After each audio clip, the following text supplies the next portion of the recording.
Hey, welcome to this video. Let's talk about Zookeeper, which is a distributed coordination service. We will dive into the Zookeeper white paper, originally published in 2010. I highly recommend reading the original paper for a deeper understanding.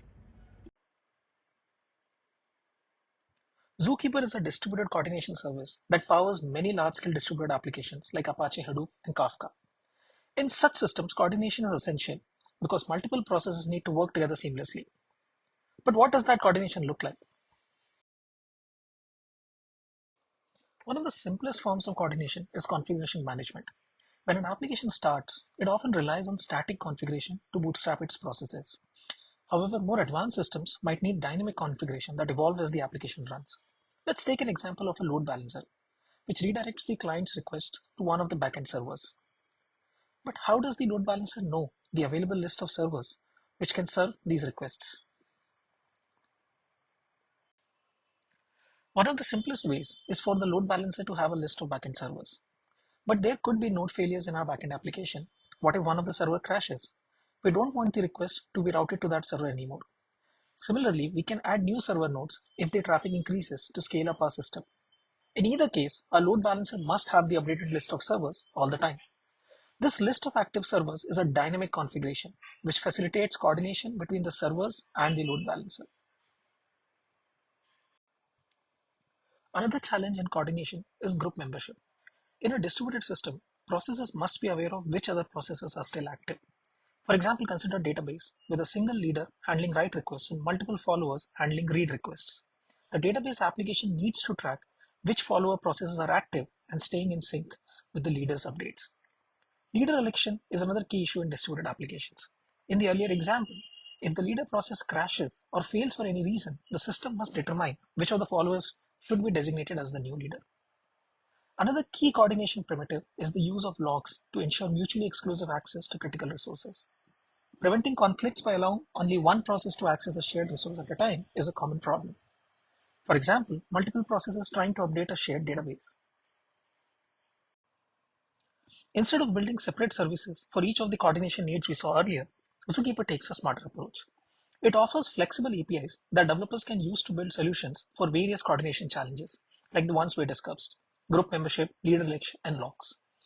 Zookeeper also ensures guarantees of order in request processing, meaning operations are handled in a consistent sequence across the system, which is critical for maintaining correctness.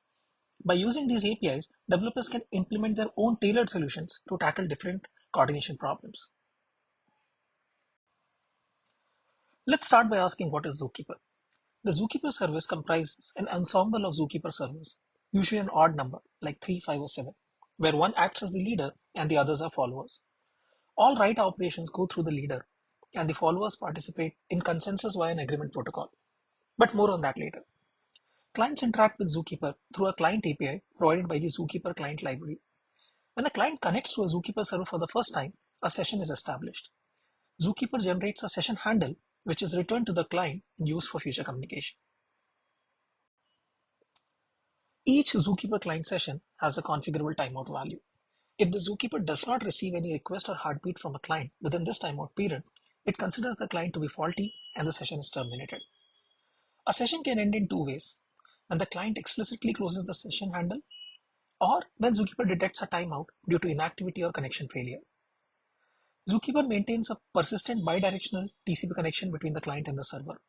If this connection is broken, for example, due to a network issue, the client can automatically reconnect to any other server in the ensemble and re-establish the session using the same session ID, as long as the session has not expired. Let's take a look at the Zookeeper data model. Zookeeper maintains data in an in-memory hierarchical tree structure of Znodes, known as the data tree, similar to a file system. These wait-free Znodes allow any read or write operation to complete in a fixed small number of steps, without ever waiting for other clients or threads, even under heavy load. Although Znodes have not been designed for general data storage, Zookeeper does allow clients to store some information that can be used for metadata or configuration. Znodes also have associated metadata with timestamps and version counters, which allows clients to track changes to particular Znodes. But more on this later. Zookeeper provides its clients the abstraction of a set of these data nodes, organized according to a hierarchical namespace. The Znodes in this hierarchy are the data objects that clients manipulate through the Zookeeper API.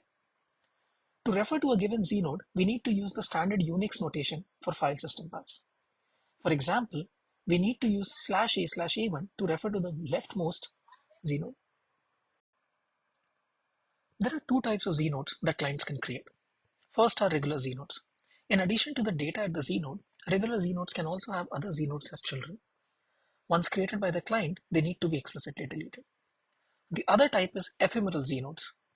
After the client has created an ephemeral node, they can either explicitly delete it or the system removes them automatically when the client session that created them ends. Ephemeral nodes cannot have children. When creating a new znode, clients can enable the sequential flag, which appends a unique increasing number to the znode's name. This number comes from a monotonically increasing counter.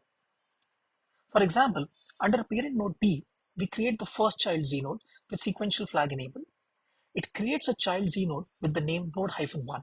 That is one suffix to the name. It has string data node1 underscore data stored.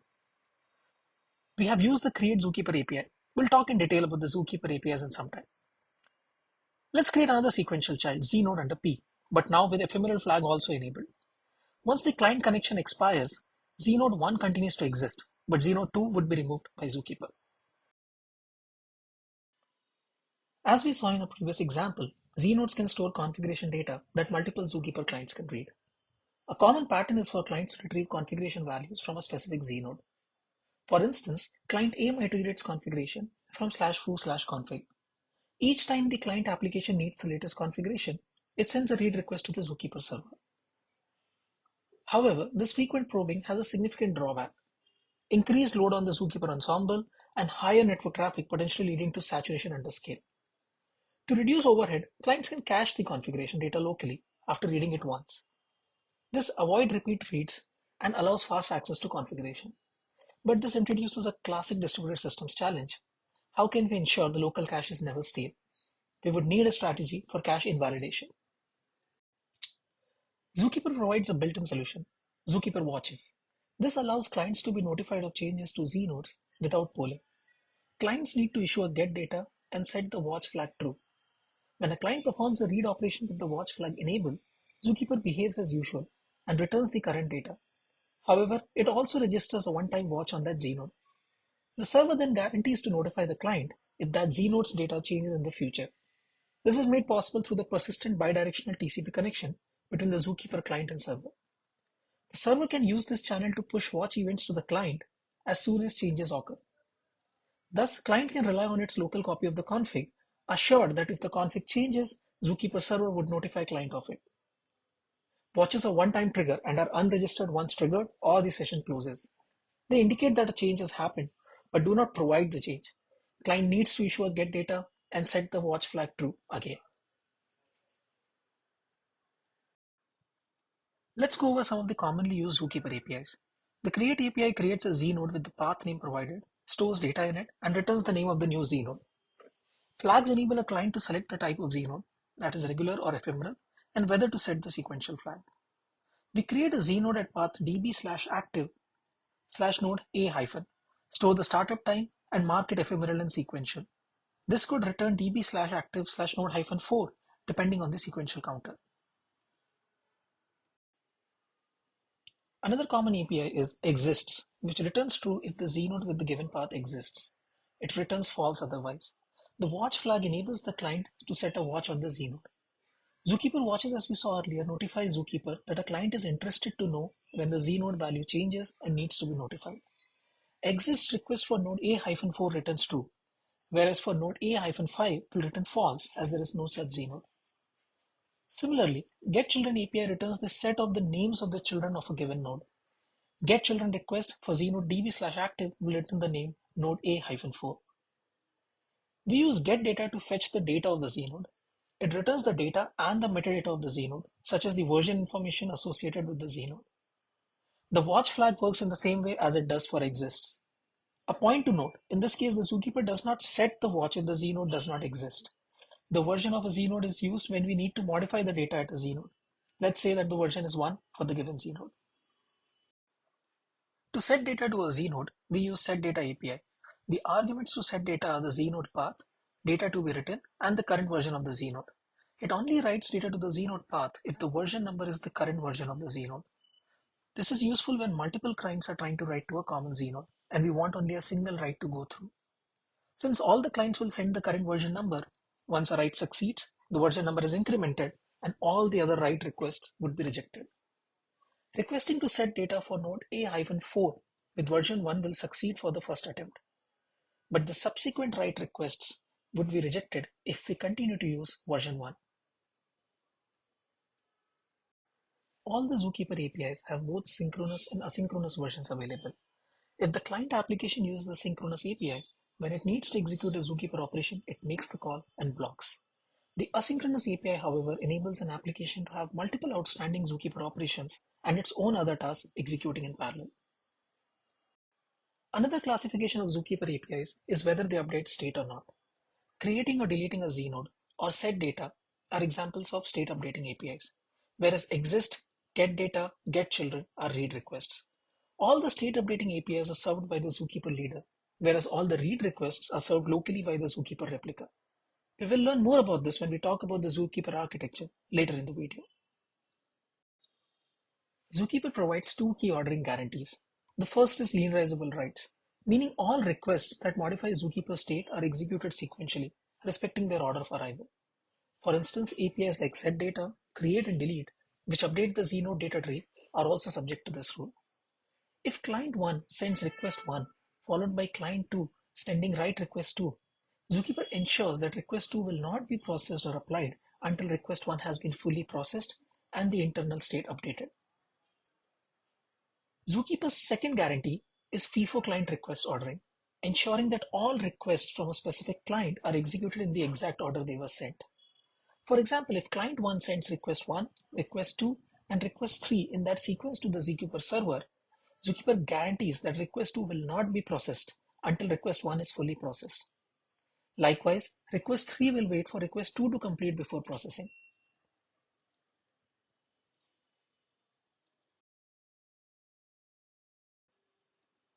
Now that we know Zookeeper APIs and guarantees, let's see how they work together to help us solve real-world distributed coordination problems. Consider a multi-process system that elects a new leader to manage worker processes. When the leader assumes control, it must update configuration parameters and notify the workers only after all changes are complete. Let's see how we can use Zookeeper to solve this. The scenario has two critical requirements. First, while the leader updates the configuration, other processes must not access partially updated configs until all updates are finalized. Second, if the leader fails before completing the config updates, the worker processes should not use the incomplete configuration. To make this work, the leader can designate a ready znode as a marker. Worker processes will only use the configuration if this ready znode exists. The leader first deletes the ready znode if it exists, updates the various configuration, which could also be stored in Zookeeper at predefined paths, and then finally creates the ready znode to signal completion. These operations can be pipelined asynchronously for efficiency. For example, if each update has a latency of 2 milliseconds and the leader updates 5,000 configuration znodes, synchronous updates would take 10 seconds. However, by issuing updates asynchronously, the Zookeeper paper mentions that the process could complete much faster, in less than a second for this scenario. Thanks to Zookeeper's FIFO client ordering guarantee, since all requests originate from the leader, any process that sees the ready znode will also see all prior configuration updates. If the leader fails before creating the ready znode, other processes will recognize that the configuration update is incomplete and avoid using it. In our previous example, both leader and worker processes rely on the ready znode as the marker to denote config update is complete. But a tricky situation can pop up when clients use Zookeeper alongside their own communication channels. Let's break it down with a simple example. For example, consider two clients A and B that have a shared configuration in Zookeeper and also communicate through a shared communication channel among themselves. If A changes the shared configuration in Zookeeper and tells B of the change through the shared communication channel, B would expect to see the change when it rereads the configuration. Read requests are served locally by the Zookeeper server node. If B's Zookeeper replica is slightly behind A's, it may not see the new configuration. So how can B make sure it's seeing the latest configuration? One way is for B to send a small write request to Zookeeper before reading the settings. Here's why that works. In Zookeeper, read requests are handled by the local replica B is connected to, but write requests go through a central system that makes sure everything is in sync. Don't worry, we'll dive deeper into how Zookeeper works later in the video. Because of Zookeeper's guarantee of linearizability of writes, any write request will make sure all previous updates, like A's configuration change, are applied first. Plus, FIFO client ordering Zookeeper guarantee ensures that if B does a write and then a read, it will definitely see the updated settings from me. But sending a write just to read the latest data can feel like overkill, right? Luckily, Zookeeper has a better option called a sync request. When B does a sync followed by a read, it's like telling Zookeeper, hey, make sure everything's up to date before I read. This combo is also called a slow read because it waits for all pending updates to finish first. So B gets the latest configuration without having to do an extra write. Another class of problem is coordination among services in a distributed system with startup at different times. Let's say we create a custom application with a master process and a bunch of worker processes. Users of the application interact with the master and send it tasks to execute. And the master splits these tasks up and delegates them to the workers. For this to work, the masters and workers need to talk to each other. Let's assume they have a network channel to communicate, but the workers need to know the master's IP address and port to connect. Let's say we are using a third-party scheduler to launch our processes, which means we don't know the master's address and port ahead of time. So how do the workers find the master if we can't hardcode that info? We can handle this scenario by using a rendezvous node ZR in Zookeeper. We share ZR's full path name with both the master and the workers as a startup parameter. When the master starts up, it creates and fills the ZR node with its IP address and port details, like leaving a note for the worker saying, hey, here's where to find me. When the workers start, they check the ZR node to get that info. But what if the master hasn't started yet and ZR does not exist? No problem. The workers can set a watch on ZR, which is like subscribing to updates. If ZR isn't created yet, the workers wait, and the Zookeeper notifies them the moment the master updates it. We can make this even safer by making the ZR node ephemeral. That means if the master Zookeeper session drops, like if the master crashes, the ZR node gets deleted automatically. Both workers get notified of this, and they can shut down the app gracefully instead of leaving things in a messy state. Let's build on our earlier example with the master and worker processes. Now the master not only needs to share its address with the workers, but it also has to keep track of all the workers to fairly divide tasks among them. What happens if a worker crashes due to a runtime error and can't take on tasks anymore? Or maybe a worker restarts, or we add more workers to handle a growing workload. In each case, the master needs to know exactly which workers are available at any given moment. This is what we call the group membership problem in distributed systems. We can solve this using Zookeeper's ephemeral nodes, which are perfect for tracking the state of active processes. Here's how it works. We designate a Z node, let's call it ZG, to represent the group. When a worker starts up, it creates an ephemeral child Z node under ZG. If each worker has a unique name or ID, it uses that to name its node. If not, the worker can create the Z node with a sequential flag, which lets Zookeeper assign a unique name automatically. Workers can also store useful info in these Z nodes, like their IP address, port, or even how many tasks they are currently handling. Once the child Z node is created under ZG, the worker goes about its business. If the worker crashes or shuts down, its ephemeral node is automatically deleted by Zookeeper. Since it's tied to the worker's session, no manual cleanup is needed. The master, on the other hand, can easily check the group status by listing all the child Z nodes under ZG. If the master wants to stay updated on changes, like when a worker joins or leaves, the master can set a watch on ZG. This is like getting a notification whenever the group changes. Since watches in Zookeeper are one-time triggers, the master just needs to reset the watch each time it gets a notification to keep monitoring. This setup keeps the master in the loop about who's available, making it simple to manage task distribution dynamically. Another class of problems in distributed systems is need for a distributed lock. Let's dive into how Zookeeper can help us implement simple distributed locks, which are crucial for coordinating access to shared resources in a distributed application.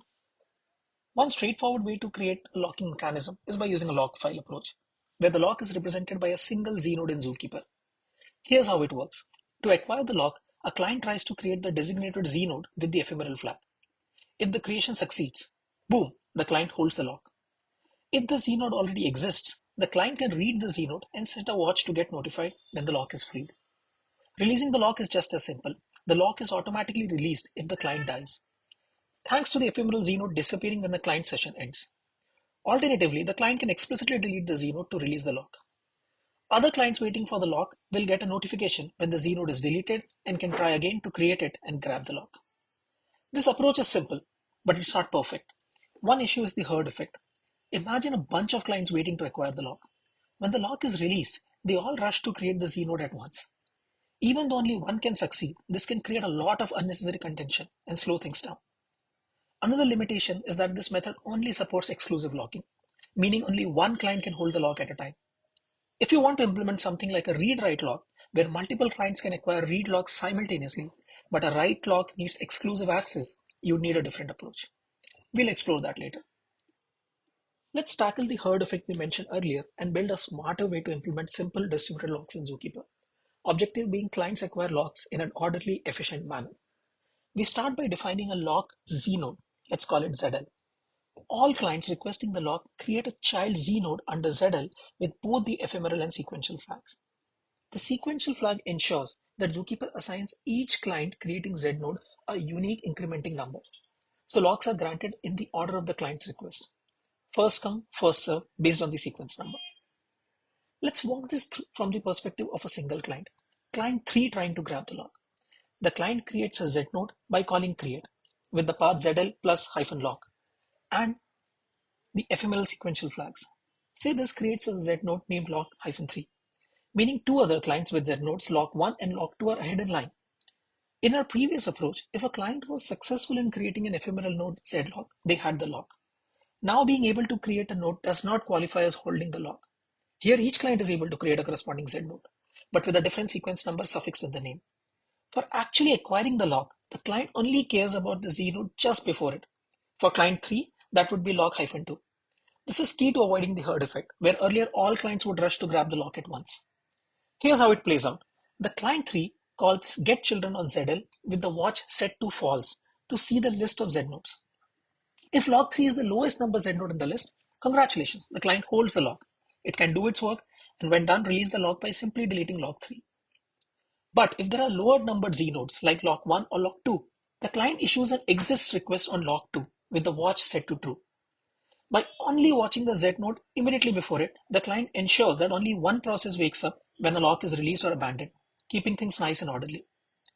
When the watched node lock 2 disappears, maybe client 2 finished or crashed, the client gets a notification. Before jumping in, it double checks by calling get children again to confirm that lock 3 is now the lowest Z node.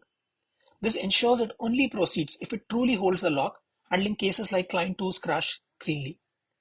Releasing the lock is straightforward. The client deletes its Z node, lock 3 in this case, thanks to the ephemeral flag. If a client crashes, Zookeeper automatically cleans up its Z node, releasing the lock or removing the lock request without any manual effort. This approach eliminates the herd effect and keeps lock acquisition fair and efficient, with each client patiently waiting its turn. We saw a pretty neat distributed lock implementation using Zookeepers, but there is still room for optimization. Instead of treating all locks as identical, we can implement read locks and write locks with different behavior.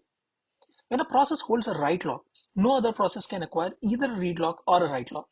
This exclusivity is necessary because during a write operation, the data is being modified, and allowing concurrent access would lead to inconsistent or stale reads. A write lock is exclusive. On the other hand, read locks are shared. Since read operations don't modify the underlying data, multiple processes can safely hold read locks simultaneously and read the data in parallel.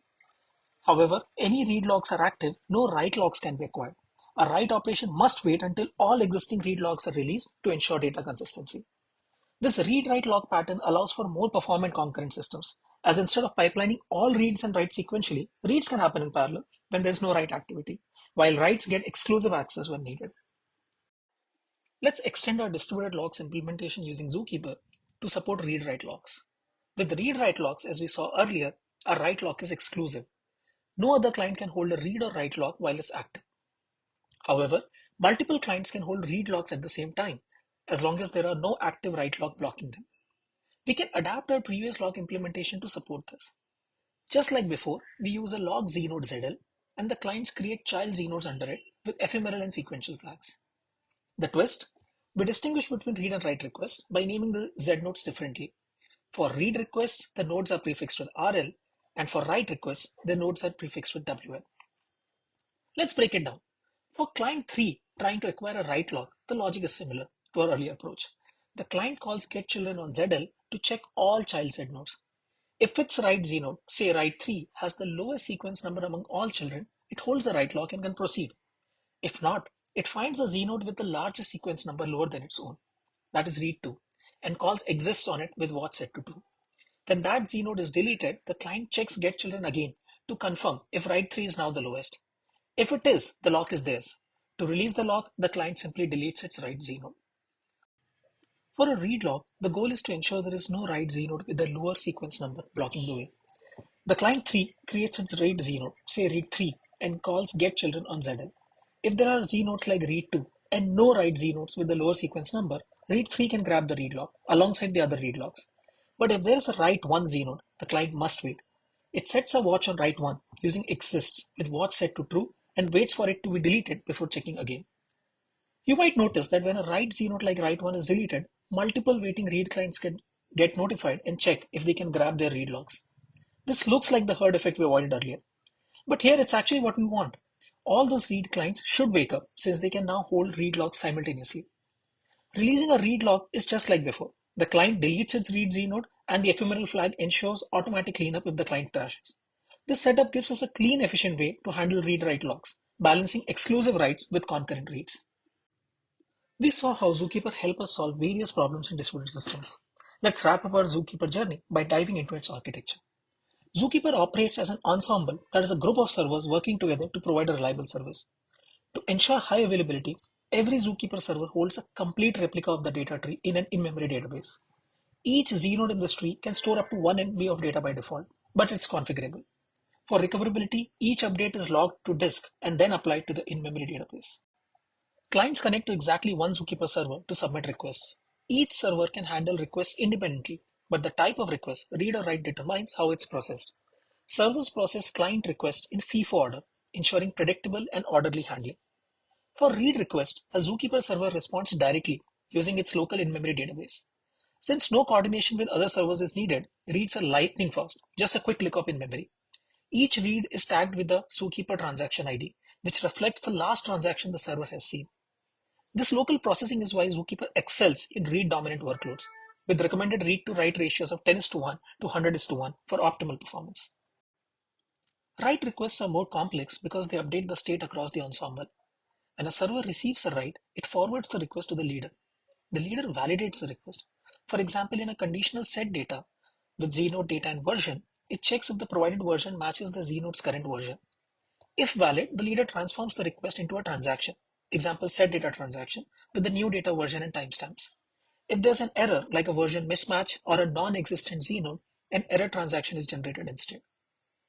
To propagate updates, the leader uses the Zookeeper Atomic Broadcast Protocol. The leader sends the transaction to all followers as a proposal. For the update to succeed, a majority quorum, that is at least n+1 servers in a 2n+1 ensemble, must accept the change. This ensures Zookeeper can tolerate up to n failures while maintaining consistency. Once the quorum agrees, the update is committed across the ensemble. ZAP guarantees that changes broadcast by a leader are delivered in the order they were sent, and all changes from previous leaders are delivered to an established leader before it broadcasts its own changes. When processing write requests, servers also handle watch notifications. If a write updates a znode with an active watch, the server connected to the watching client sends a notification and clears the watch. Servers process writes sequentially and don't handle other reads or writes concurrently, ensuring notifications are delivered in a strict order. Only the client's connected server manages its watch notifications. Each Zookeeper server has the complete replica of the in-memory database. As we saw earlier, this enables Zookeeper to serve all read requests locally. To ensure durability, each server logs updates to disk in a write-ahead log before applying them to the in-memory database. Write-ahead logs are append-only and capped at a fixed size, like 100 MB. When a write-ahead log fills up, a new one is created. To prevent write-ahead logs from growing indefinitely, Zookeeper rotates them, keeping only the most recent ones. This logging ensures that updates survive crashes. Recovering from a crash by replaying all write-ahead logs would be slow, especially for long-running servers. To speed this up, Zookeeper periodically takes snapshots of the in-memory database. When a server restarts, it loads the latest snapshot and replays only the transaction since the snapshot began, quickly restoring the database. But Zookeeper snapshots are fuzzy, meaning they don't log the database during creation. Instead, they perform a depth-first scan, atomically reading each Znode's data and metadata. Since the state isn't logged, the snapshot might capture a mix of old and new states, creating a snapshot that doesn't match any exact moment in time. Let's illustrate with an example. Let's say a fuzzy snapshot starts before the first transaction and reads Znode Go as G1V1. Then the three transactions complete in quick succession before the snapshot records Znode Foo. So it reads Foo as F3V3 after all transactions. The snapshot records Goo as G1V1, a state that never existed. On recovery, Zookeeper loads the snapshot and replays all transactions since the snapshot began, correctly restoring Foo to F3V3 and Goo to G2V2. Zookeeper uses timeouts to detect client session failures. If no server hears from a client within the configured session timeout, the leader declares the session dead. Clients send requests or heartbeats to stay alive. In case of inactivity, the server sends heartbeat after one-third of the configured timeout duration and include the last transaction ID seen by the server. If a client doesn't hear from its server for two-thirds of the configured timeout duration, it switches to a new server. When a client connects to a new server, the server checks the client's last transaction ID against its own. If the client's transaction ID is more recent, the server waits to catch up before re-establishing the session. Since updates are replicated to a majority of servers, the client is guaranteed to find a server with a recent enough view of the data, ensuring consistency. Let's close this out with a look at what makes Zookeeper so special. Its architecture is built to impress. Every server holds the entire data tree in memory for quick reads. The ZAP protocol ensures writes are consistent. And write-ahead logs paired with fuzzy snapshots keep everything safe even during failures. Zookeeper thrives in read-heavy scenarios and scales effortlessly under real-world loads. That's why it's such a trusted tool for coordinating distributed systems. Thank you for watching. Hope you found this useful. Till next time.